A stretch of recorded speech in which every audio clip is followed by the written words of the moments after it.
Welcome back. To learn to crochet for beginners, I'm going to show you now how to make a half double crochet. So we'll just end off this row with a chain and we'll turn.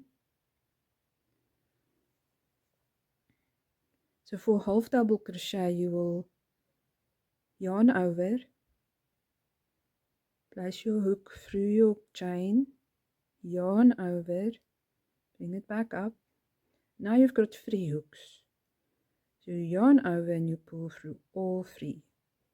So that is your first half double crochet. Let's try that again. So yarn over through the chain, yarn over, 3 hooks, and we'll yarn over and pull all 3. Yarn over through the chain, yarn over, 3 hooks, and yarn over. So that's a half double crochet.